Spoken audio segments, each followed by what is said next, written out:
دریافت فرمایا ہے کہ یوٹیوب پہ مونٹیزیشن، اس میں سبسکرائبر جو ہیں وہ 1000 ہوں تو یوٹیوب اس چینل پہ ایڈس چلانے کی اجازت دیتا ہے۔ بھیا آپ نے جو بھی طویل سوال لکھا ہے، بہتر یہ ہے کہ آدمی ان چیزوں سے اجتناب کرے، اور جس حد تک ممکن ہو ہمیشہ 2 چیزوں کی کوشش کرتے رہنا چاہیے۔ ایک تو سچ بولے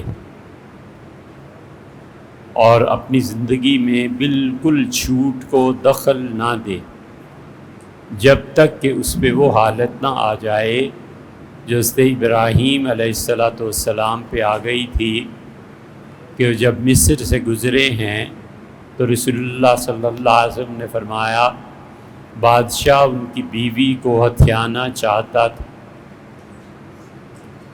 اور حضرت ابراہیم علیہ السلام بہت پریشان ہوئے اور انہوں نے اپنی بیوی سے کہا کہ اس وقت کل دنیا میں اگر کوئی ایمان پہ ہے تو میں اور تم، اور یہ بادشاہ لوگوں کی بیویاں خوبصورت چھین لیتا ہے، اور اگر یہ تم اس سے کہہ دو کہ وہ میرا بھائی ہے اور میں بھی کہہ دوں کہ میری بہن ہے تو پھر ہمیں جانے کی اجازت دے دے گا، اور یہ ہوا اور ان کی جان چھٹی۔ بالکل اسی طرح کا واقعہ رسول اللہ صلی اللہ علیہ وسلم کی زندگی میں بھی نازل ہوا ہے، واقع ہوا ہے۔ سورہ نحل 14ویں پارے میں ہے، اس میں جہاں یہ الفاظ آئے ہیں کہ الا من اکرہ، ہاں کسی شخص پر جبر کیا جائے کہ وہ جھوٹ بولے، وقلبہ مطمئن بالایمان، اور اس کا دل ایمان سے بھرا ہوا ہو، تو 2 شرطیں ہیں، اسے جھوٹ بولنے سے نفرت بھی ہو، اور دوسرے اگر جھوٹ نہ بولا تو پھر بربادی اور تباہی آ جائے گی، اور جو دھمکی دے رہا ہے وہ اس پر قدرت بھی رکھتا ہے۔ ایک تو ہے نا گلی محلے میں کسی نے کہہ دیا اور وہ کر نہیں سکتا، ایک ہے کہ اس نے کہہ دیا اور وہ عہدے والا ہے اور کر بھی سکتا ہے۔ ان 2 صورتوں میں کسی شخص کے لیے جب یہ مقام آ جائے تو جھوٹ بولنا پھر درست ہو جاتا ہے۔ تو اس لیے زندگی میں کبھی بھی جھوٹ نہ بولے اور دوسرے حرام نہ کھائے۔ یہ 2 کام اگر نہیں کرے گا نا تو اللہ اس کی دعا کو سنے گا، بس چاہے وہ کافر ہی کیوں نہ ہو، خدا اس کی دعا کو سنتا ہے۔ یہ 2 کام نہ کرے، اور جو لوگ یہ کام کرتے ہیں، اب یہ جو مال کی صورت آپ نے تحریر فرمائی ہے، یہ اس سے بچنا چاہیے، ایک طرح کا مشکوک مال ہو جاتا ہے۔ کیا فائدہ آدمی ان کاموں میں پڑھ کے، اور بہت بڑی اپرچونٹی جو اللہ نے اسے دی ہے اس اپرچونٹی سے اپنے آپ کو الگ کر۔ آپ نے جن صاحب کا نام لے کے تحریر فرمایا ہے کہ انتہائی واجب الاحترام اور علمی اور روحانی شخصیت ہیں، تو بھیا ہم بالکل ان کو علمی شخصیت نہیں مانتے، ہم بالکل ان کو روحانی شخصیت نہیں مانتے۔ انہیں بالکل سادہ قرآن کریم کا ترجمہ تک نہیں آتا۔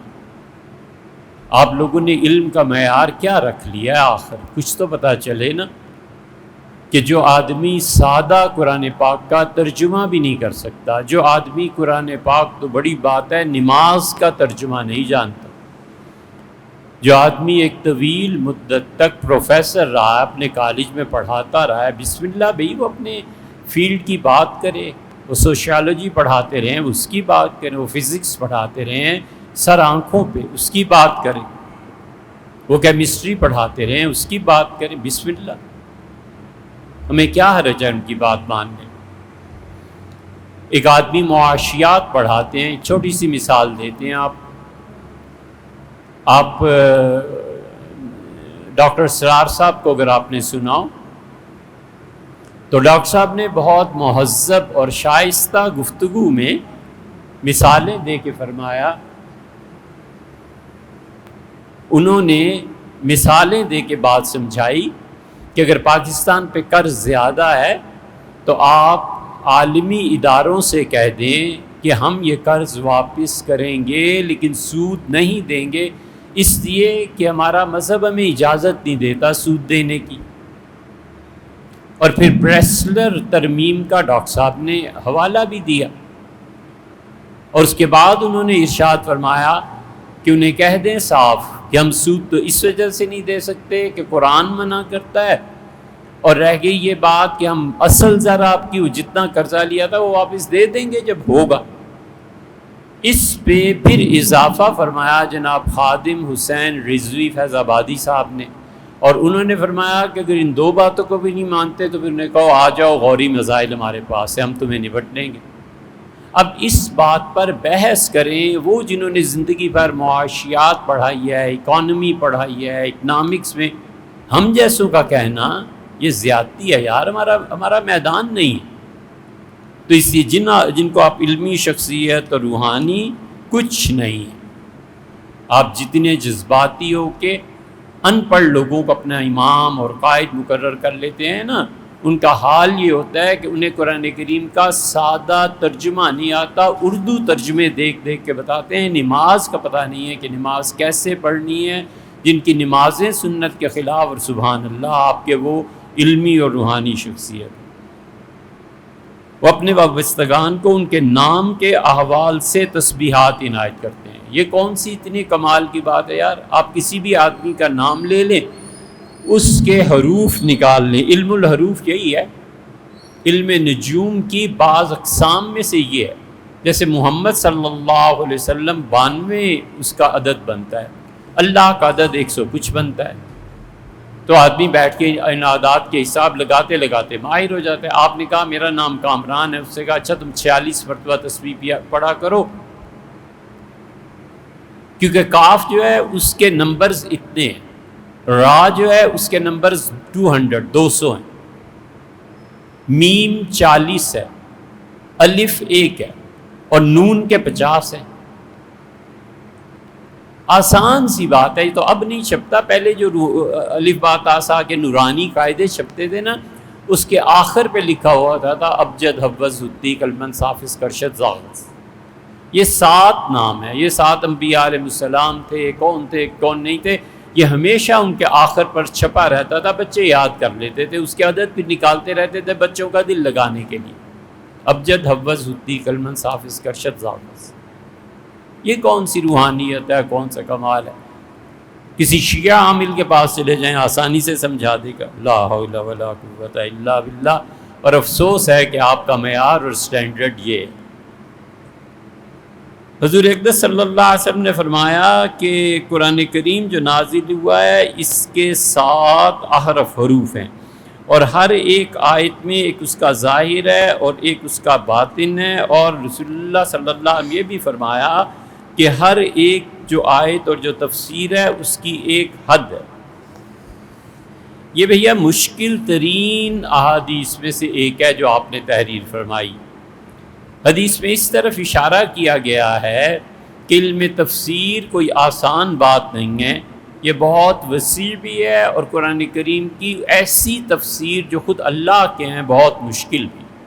اللہ نے فرمایا وَلَقَدْ يَسَّرْنَا الْقُرْآنَ لِلذِّكْرِ، اور ہم نے قرآن کو آسان کر دیا ہے، کس لیے؟ تعویذ گنڈے کے لیے۔ ہم نے قرآن کو آسان کر دیا ہے، سالن پہ پڑھو تو 2 کو کافی ہو جائے گا، اس لیے ہم نے قرآن کو آسان کر دیا ہے، کس لیے؟ کہ سردیوں میں پڑھو تو گرمی ہو جائے گی۔ یہ سب نہیں ہے، اللہ نے کہا وَلَقَدْ يَسَّرْنَا الْقُرْآنَ، ہم نے قرآن کو آسان کر دیا ہے لِلذِّكْرِ، تاکہ تم مجھے یاد کرو۔ سیدھی سی بات، فجر اور ظہر میں برابر کی قرات کرو، یہ ہمیں یاد کرنا ہے۔ سورہ بروج تک، سورہ حجرات سے بروج تک، یہ عمر رضی اللہ عنہ، موسیٰ اشعری رضی اللہ عنہ کے لکھا تھا کہ لوگوں کو اس طرح سے نماز پڑھایا، اور سورہ بروج سے لے کے لم یکن الذین کفروا، عصر کی نماز اور عشاء اس کی قرات برابر ہونی چاہیے، ظہر اور فجر کی برابر ہونی چاہیے، اور عصر اور عشاء کی، اور مغرب کا وقت آ جائے تو لم یکن الذین کفروا من اہل الکتاب سے لے کے سورہ ناس تک پوری کوئی صورت، ایک رکعت اور دوسری رکعت اور تیسری میں صرف فاتحہ مغرب میں پڑھنی ہے۔ یہ ہے اللہ کی یاد کہ حضور صلی اللہ علیہ وسلم سے پڑھیں۔ نبی کریم صلی اللہ علیہ وسلم رات سونے سے پہلے سورہ یاسین جو پڑھتا رہتا ہے اللہ اس سے خوش ہو جاتا ہے، بس عشاء کے بعد مغرب کے بعد سورہ یاسین پڑھ۔ حضرت رسالت پناہ صلی اللہ علیہ وسلم فرمایا یہ پڑھتے رہا کرو صبح شام، وَلْتَنْظُرْ نَفْسٌ مَّا قَدَّمَتْ لِغَدٍ۔ یہ جو ہے یا ایھا الذین آمنوا اتقوا اللہ، یہ جو ہے نا ان آیات کا فرمایا صبح و شام پڑھتے رہا کرو۔ یہ ساری چیزیں قرآن یاد کے لیے بنایا گیا ہے۔ اس کے بعد آتا ہے قرآن کا سمجھنا، تفسیر بہت مشکل چیزوں میں سے ایک ہے۔ اسی لیے صحابہ کرام رضی اللہ عنہ ہمت نہیں کرتے تھے۔ حضرت ابوبکر رضی اللہ عنہ پوچھا گیا کہ حضرت عمر رضی اللہ عنہ کا وَأَبًّا جب پڑھا سورہ عَمَّا يَتَسَاءَلُونَ میں چپ ہو گئے اور پھر فرمانے لگے عمر کیا ضرورت ہے اس کی تفسیر کرنے کی، کون تجھے بچائے گا، آسمان تجھے چھت دے گا اور زمین تیرے پاؤں تلے رہے گی اگر تو اس کی وہ تفسیر کر دے جو اللہ نے نہیں کہا۔ ڈرتے تھے۔ تو اس لیے تفسیر کی مشکلات کی طرف اشارہ فرمایا گیا ہے۔ اسی لیے محدثین نے اس میں یہ بہت تشریح کیا کہ سبعۃ احرف، احرف حروف کی جمع ہے۔ ایک ہوتا ہے نا حرف، ایک ہوتا ہے لفظ، الف با پا تا سا یہ حرف ہے نا، پھر ان کو ملا لیں آپ تو لفظ بن جاتا ہے، الفاظ ہو جاتا ہے، اس کے بعد جملہ بن جاتا ہے۔ احرف حرف کی جمع، سبع سات طرح سے قرآن کریم کو نازل کیا گیا ہے، 7 حروف میں۔ اس پہ فیصلہ کرنا ممکن نہیں ہے۔ علامہ سیوطی رحمۃ اللہ علیہ اتقان میں 40 اقوال لکھے ہیں صحابہ کرام رضی اللہ عنہ کے کہ رسول اللہ صلی اللہ علیہ وسلم نے کیا کہا ہے، اور پھر آخر پہ پہنچ کے اس پہ رک گئے ہیں کہ ہمارا خیال ہے کہ عربوں کے 7 قبائل کے جو لہجے تھے اس میں وہ 7 لہجے مراد ہیں۔ وہ کہتے تھے قرآن نازل ہوا تھا قریش کے لہجے میں اور بنو طے جہاں کے حاتم طائی تھے، اور اہل یمن، یمن کے متعلق حضور صلی اللہ علیہ وسلم آیا تھا نا الحکمت یمانیہ، دین کے کاموں میں حکمت بس یمن والوں کا حصہ ہے۔ اور نبی کریم صلی اللہ علیہ وسلم آیا تھا نا کہ ایمان تو ان یمن والوں پہ ختم۔ اور ثقفی حجاج ابن یوسف جہاں کا تھا، جہاں رسول اللہ صلی اللہ علیہ وسلم نے محاصرہ فرمایا تھا، جہاں ام المومنین سے عائشہ رضی اللہ عنہ سے اس نے کہا تھا کہ بھائی کا رشتہ پوچھ رہی ہو تو وہاں فلاں سے کر لینا، حضور صلی اللہ علیہ وسلم نے سن لیا۔ آپ نے فرمایا مجھے نہیں پتا تھا کہ ہجڑے اس طرح خواتین کو دیکھا کرتے ہیں، خبردار یہ آئندہ ہمارے گھر آئے، منع فرما دیا تھا۔ اسی طرح حذیل، عبداللہ ابن مسعود رضی اللہ عنہ بنو حذیل میں سے تھے، اور عبداللہ ابن مسعود رضی اللہ عنہ کے قراءات مختلف ہیں۔ اور بنو تمیم، یہ تمیمی جو ہیں جن کو حضور صلی اللہ علیہ وسلم فرمایا تھا دجال کے دور تک یہ لوگ رہیں گے، یہ 7 تھے، قریش، طے، حوازن جہاں حضور صلی اللہ علیہ وسلم دودھ پیا تھا، اہل یمن، ثقیف، حذیل اور تمیم، یہ 7 قراءتیں حضور صلی اللہ علیہ وسلم قرآن 7 لہجوں میں نازل ہوا ہے۔ اور پھر دوسری بات آپ نے فرمائی ہے کہ ہر آیت کا ایک ظاہر ہے ایک باطن ہے۔ ظاہر کا مطلب آدمی آرام سے سمجھ جاتا ہے۔ مثلا اللہ نے یہ فرما دیا کہ نماز پڑھو، زکوٰۃ دو، حج کرو، الحج اشہر معلومات، حج کے کچھ مہینے ہیں جو گنے چنے، شوال، ذوالقعدہ، ذی الحج، آسانی سے سمجھ۔ اور کچھ ایسے ہیں بطن، جو چیزیں اس میں چھپی ہوئی ہیں، جو راز ہیں، ان کو علماء جان سکتے ہیں، ماہرین فن جان سکتے ہیں۔ تو رسول اللہ صلی اللہ علیہ وسلم تیسری بات لکل حد مطلع، ظاہر اور باطن کے معنی کو جاننے کے لیے دیکھو کچھ اسباب درکار ہیں، کچھ اور علوم تمہیں چاہیے۔ مثلا عربی تو آنی چاہیے نا، مثلا قرات کا تو پتہ ہونا چاہیے، مثلا یہ تو پتہ ہونا چاہیے نا کہ یہ آیت کس وقت نازل ہوئی ہے، مثلا یہ تو پتہ ہونا چاہیے کہ اللہ نے ایک جگہ کہا ہے کہ عورت عدت گزارے گی 1 سال تک انہیں گھر سے نہ نکالنا۔ اب ایک آدمی آ جاتا ہے کہتا ہے جی خاتون کی عدت 1 سال ہے، دوسرا کہتا ہے بھلے آدمی، یہ 1 سال کا حکم اللہ نے کینسل کر دیا تھا، پھر اللہ نے 5 طرح کی عدتیں مقرر کر دی تھی۔ 3 ماہ کی عدت کچھ خواتین کے لیے، کچھ کے لیے 4 ماہ 10 دن کی عدت، کچھ کے لیے بچے کی ولادت کی عدت۔ اللہ نے ہر ایک کے لیے علیحدہ علیحدہ مقرر کر دیے ہیں۔ یہ نہ کرو، قرآن کریم کی یہ آیت کینسلڈ ہے اللہ کے باقی احکامات سے۔ یہ علم تو ہونا چاہیے نا، یہ علم بھی نہ ہو اور بیٹھے ہیں قرآن پاک کی تفسیر کرنے، وہ جانے اور اللہ جانے۔ یہی وہ چیز ہے جس پہ ہم ہمیشہ زور دیتے ہیں، زندگی میں کبھی اس دینی قیادت کو قبول نہ کرنا جس میں 2 چیزیں نہ ہوں، ایک علم نہ ہو، تعلیم نہ ہو، پتہ ہی نہ ہو کہ حضور صلی اللہ علیہ وسلم نے کیا فرمایا۔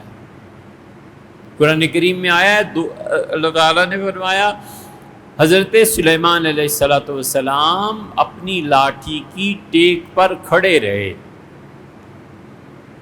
بیت المقدس بن رہا تھا،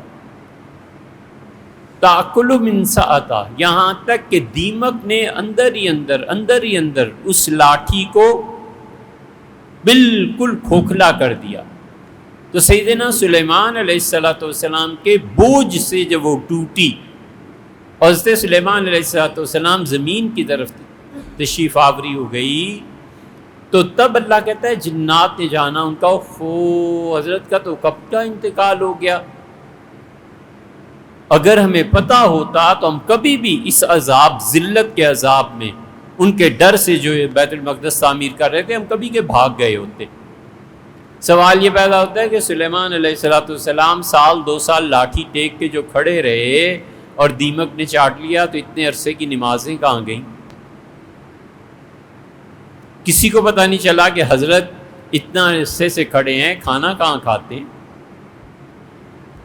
یہ ہے علم، یہاں پہنچ کے آدمی پھنس جاتا ہے۔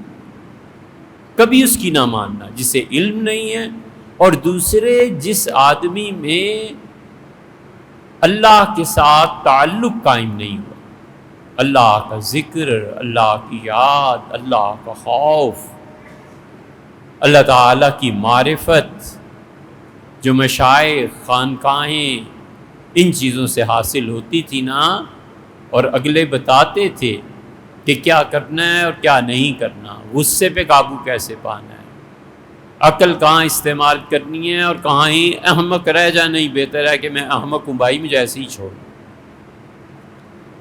غیب پر یقین۔ بہلول تھے، تلفظ دیکھ لینا، ہم نے دیکھا تھا پھر بھول گئے۔ بہلول کہتے ہیں یا بہلول کہتے ہیں، ڈکشنری میں مل جائے گا۔ ملکہ زبیدہ اور وہ گزر رہے تھے، ہارون ہارون رشید گزر رہے تھے، اور بہلول کہتے ہیں مجذوب دیوانے تھے، اور وہ دجلہ کے کنارے ریت کے گھر بنا رہے تھے۔ تو زبیدہ نے دیکھا اوپر سے اور کہا کہ بہلول کیا کر رہے ہیں؟ تو ہنسی کہ حال احوال پوچھوں، کوئی بات کریں۔ انہوں نے کہا بی بی جنت میں گھر بنا رہا ہوں۔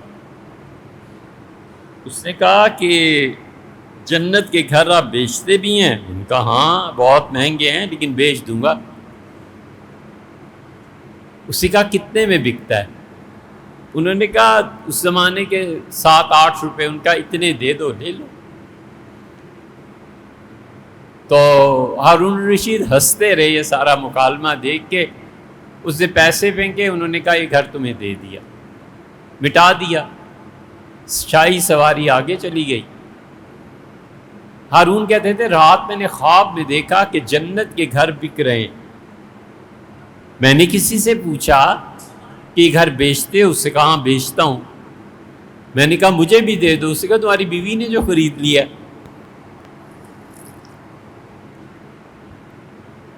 تمہیں نہیں دیا جا سکتا۔ ذہن میں انہوں نے رکھا۔ ایک دن اور گزرے تو بہلول پھر گھر بنا رہے تھے۔ تو بہلول کو دیکھ کے وہ پھر لپکے، انہوں نے کہا کیا کر رہے ہیں؟ ان کا جنت میں گھر بنا رہا ہوں۔ کہا مجھے ملے گا؟ انہوں نے کہا غیب مشاہدے میں آیا ہے تو لینے آئے ہو، اور جس کو غیب کا یقین تھا وہ اپنا گھر خرید کے جا چکا۔ تو اس لیے اللہ کے وعدوں پر اعتبار، جنت اور جہنم کا اعتبار، یہ سب چیزیں جن مشائخ کے یہاں آتی ہیں نا، اور جو ذلت برداشت کرتے ہیں، جو اپنے آپ کو آگ کی بھٹی سے نکالے ہوئے ہوتے ہیں، جب تک یہ دو چیزیں نہ پائی جائیں کسی مذہبی قیادت کا اعتبار نہ کرتے۔ اس لیے رسول اللہ صلی اللہ علیہ وسلم جو فرمایا ہے لمعات التنقیح، ایک صحیح مشکات کی شرح ہے، اس میں دیکھ لیجئے گا، اور ایک حضرت عبداللہ ابن مسعود رضی اللہ عنہ کی روایت بھی آئی ہے، اور علامہ سیوطی رحمۃ اللہ علیہ نے اتقان میں بھی اسے نقل کیا ہے، اور اسی طرح اس حدیث کی اور بھی شروع ہے، مگر خلاصہ وہی ہے جو ہم نے آپ سے عرض کر دیا۔ ان چیزوں کو پڑھنا چاہیے، لیکن بہت مشکل ترین احادیث میں سے ایک حدیث۔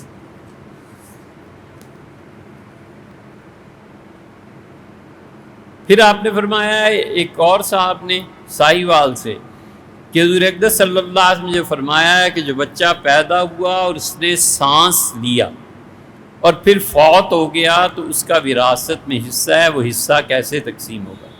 دیکھو بھائی، ہر وہ بچہ جو مرد کی وفات کے 2 سال کے اندر اندر پیدا ہوگا، ہمارے حنفی فقہا کے نزدیک اس بچے کا وراثت میں حصہ ہے۔ بچہ پیدا نہیں ہوا اور مر گیا، لیکن اس کی میت کو دیکھ کر اندازہ کیا جا سکتا ہے کہ لڑکا یا لڑکی، اس کا بھی حصہ ہے۔ ولادت کے بعد اس نے سانس لی، ایک سانس، اور پھر انتقال ہو گیا، اس کا بھی وراثت میں حصہ ہے۔ ایسے ہی نہیں شریعت نے چھوڑ دیا۔ اس لیے بچے کو اس کی ماں یا باپ کی طرف سے یا اور لوگوں کی طرف سے جو وراثت ملے گی، اس کا حصہ تو کون ہے، لیکن بچے کا جب انتقال ہوا ہے تو اس کے ورثاء میں سے کون کون زندہ تھا، اگر اس کا پتہ چلے نا، اور یہ پتہ چلے مال وغیرہ کتنا تھا، تو پھر تقسیم کی جا سکتی۔ یہ کویسچن میلبورن آسٹریلیا سے آپ نے بھیجا ہے کہ کین وی ڈیئرلی ظہر صلاح which in office to ensure we can pray عصر فرام سیم وضو۔ دیکھیں بھیا، بہت آسان مسئلہ ہے، اسے صرف سمجھنے کی بات ہے۔ ظہر اور عصر کو آپ ایک ہی وضو میں جمع کرنا چاہتے ہیں۔ ایک صورت تو یہ ہے کہ آپ صحیح وقت پہ ظہر پڑھیں، مسجد میں بھی اور جماعت میں بھی، یہ 2 چیزیں آپ کو حاصل ہیں، بالکل ٹھیک ہے۔ عصر اپنے وقت پہ پڑھ لیں اور وضو اتنی دیر برقرار رہے، الحمدللہ کوئی حرج نہیں۔ ایک صورت یہ ہے کہ آپ سب لوگ کام کر رہے ہیں اور ظہر کو اپنے آخر وقت پہ لاتے ہیں، مثلا ظہر کا آخری وقت ہے، فرض کر لیجئے 3 بجے، اور عصر کا وقت جو شروع ہوتا ہے وہ اس کے بعد شروع ہوتا ہے، تو آپ نے 2:45 بجے جماعت ہو گئی اور مسجد میں جماعت ہو گئی، کچھ دوستوں نے پڑھ لی مل کے، لیکن وہ اصل جماعت چھوڑ دینے کا جو نقصان ہے وہ رہے گا۔ مسجد میں جا کے دوبارہ جماعت کر لی تو یہ جماعت مل جائے گی، گرچہ کم درجے میں، اور اسی طرح جماعت کا بھی ثواب ملے گا۔ اب 2:45 بجے آپ نے یہ پڑھ لی اور اسی وضو سے 3:10 پہ آپ نے عصر پڑھ لی، دونوں نمازیں ہو گئی۔ لیکن ایک تو جماعت کا مسئلہ ہے کہ وہ نہ رہ جائے، ایک آدمی اکیلا ہے فرض کر لیں، اور وہ ظہر آخری وقت پہ پڑھتا ہے، عصر پہلے وقت پہ پڑھ لیتا ہے، اسے کوئی مجبوری ہے، لیکن ہے وہ جماعت کا پابند، انشاءاللہ اسے ثواب ملے گا۔ اس کی مجبوری ہے، ٹرین ہے، کوئی اور چیز ہے، کوئی فنکشن ہے، تو اسے ایک آخری وقت میں اور ایک پہلے وقت میں پڑھ لی، یہ جمع سوری کہلاتا ہے، یعنی صورتاً 2 نمازوں کو جمع کرنا، حقیقتاً نہیں، حقیقت میں 2 نمازوں کو جمع نہ کرے، جہاں تک ہو سکے اس بات سے بچنا چاہیے۔ اور دوسرے وہ جماعت سے، ایک جماعت سے پڑھنا، دوسرے مسجد کی فضیلت ہے کہ جتنے نمازی زیادہ ہوتے ہیں ثواب اتنا بڑھ جاتا ہے۔ حضور صلی اللہ علیہ وسلم نے جماعت کے لیے تلقین فرمائی ہے۔ اور دو صورتیں اور بھی ہیں۔ یہ ایسے مسائل ہیں جن مسائل کو ہمارے زمانے کے علماء کو سوچنا چاہیے۔ ہمارے ہاں اتنے اہل علم نہیں رہے، اور جو ہیں نا یہ جتنے ٹائم اور پلینز اور ٹرینز اور یہ جو چیزیں اتنی بدل گئی ہیں، اس میں بہت نئے مسائل اٹھ رہے ہیں، ان پر غور کرنا چاہیے۔ حضرت مولانا عثمانی صاحب نے آج سے کوئی 30-35 سال پہلے فرمایا تھا کہ ہم حنفیہ جو اس بات کے قائل ہیں کہ بیت اللہ میں داخلہ احرام کے علاوہ نہیں ہو سکتا، تو احرام باندھنے کے لیے پھر جتنے ڈرائیور جاتے ہیں، جتنے لوگ جاتے ہیں مکہ میں، ان کے لیے شرط ہے۔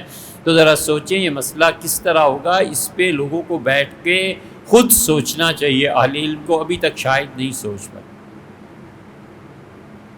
اسی طرح ہم کبھی کبھی سوچتے ہیں کہ اب سیدوں کو کوئی تحفے تحائف نہیں دیتا، سید اپنی ضروریات زندگی کے لیے کیا بھیک مانگے یہ زیادہ اچھا ہے، یا ہم اس شرط کو اٹھا دیں حنفیہ کی، اور جیسے باقی ائمہ کہتے ہیں کہ سید بھی زکوٰۃ لے سکتا ہے، ہم اس فتوے پہ چلے جائیں۔ اب یہ کس سے جا کے کہیں کہ حضرت کوئی فتویٰ بتائیں۔ اسی طرح ایک آدمی کا پلین ہے اور وہ پلین میں نماز پڑھ نہیں سکتا، حکومتی جبر ہے، انٹیلیجنس ایجنسیز کا جبر ہے، کوئی اور ہے، اسے ڈر لگتا ہے کہ مجھے دیکھ لیا تو کچھ اور ہو جائے گا۔ یہ آدمی جمع بین الصلاتین حقیقی کر لے کہ عصر کے وقت میں ظہر بھی ملا کے پڑھ لے، عشاء میں مغرب کو بھی شامل کر لے، یہ حقیقی کر لے، یا قضا کر دے نماز اور پھر جا کے گھر قضا پڑھے۔ ان ساری چیزوں میں علماء کو فیصلہ کرنا چاہیے۔ اللہ تعالیٰ نے کاش اتنا علم دیا ہوتا تو ہم خود ہی کچھ عرض کر سکتے، لیکن یہ درخواست ہے ہمارے علماء سے کہ ہمیں ان مسائل کو سوچنا چاہیے۔ ایک سوال یہ تحریر فرمایا ہے کہ نماز فجر کی 2 رکعتیں ہیں،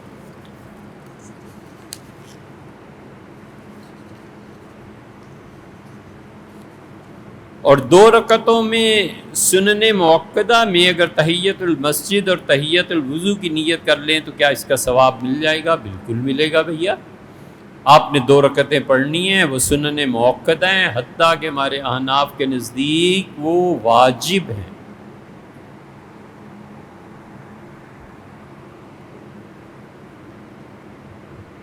اسی لیے تو انہوں نے بحث کی ہے کہ وطر کو ترجیح حاصل ہے یا صبح کی 2 سنتوں کو۔ اور بات سمجھو، ہمارے نزدیک چونکہ وہ واجب ہیں اور جماعت سنت موقدہ ہے، تو فجر میں وہ کہتے ہیں کہ جماعت سنت موقدہ ہو رہی ہے نا، اور تم نے بھی سنتیں پڑھنی ہیں، تو جو واجب ہے اسے پہلے ادا کرو، کسی کونے کھدرے میں کہیں بھی۔ یہ تھوڑا ہی ہے کہ مسجد میں اسی صف میں کھڑے ہو کے یا اس سے پچھلی صف میں کھڑے ہو کے سنت یہ نہیں پڑھنی، لیکن ادھر ادھر کہیں جا کر ادا کرو۔ عبداللہ ابن عمر رضی اللہ عنہما حاضر ہوئے مسجد نبوی میں، اور انہوں نے دیکھا جماعت فجر کی کھڑی ہو گئی ہے، تو اپنی ہمشیر ام المومنین حضرت حفصہ رضی اللہ عنہا کے حجرے میں حاضر ہو گئے، اور وہاں جا کر انہوں نے 2 سنتیں پڑھیں، اور پھر آ کر اس لیے کہ یہ صحابہ رضی اللہ عنہم صبح کی 2 رکعتوں کو واجب کہتے تھے، اور بہت سے فقہا نے سنت موقدہ لکھا ہے تو قریب بوجوب ہے۔ تو اس لیے یہ صرف فجر ہی نہیں ہے، کہیں بھی آپ سنت موقدہ جو پڑھتے ہیں اس میں تحیت الوضو کی نیت کر لی، مثلا ظہر کے بعد 2 رکعتیں پڑھی، اس میں آپ نے سوچا کہ میں استخارہ کرتا ہوں، پھر آپ نے یہ بھی نیت کر لی کہ تحیت الوضو ہے، پھر آپ نے یہ بھی نیت کر لی کہ تحیت المسجد ہے، پھر آپ نے یہ بھی نیت کر لی کہ اس کا ثواب فلاں فلاں کو یا سب لوگوں کو پہنچے، یہ بھی نیت کر لی کہ سنت موقدہ حضور صلی اللہ علیہ وسلم پڑھا کرتے تھے ظہر کے فرائض کے بعد۔ یہ سب نیتیں جائز ہیں، درست۔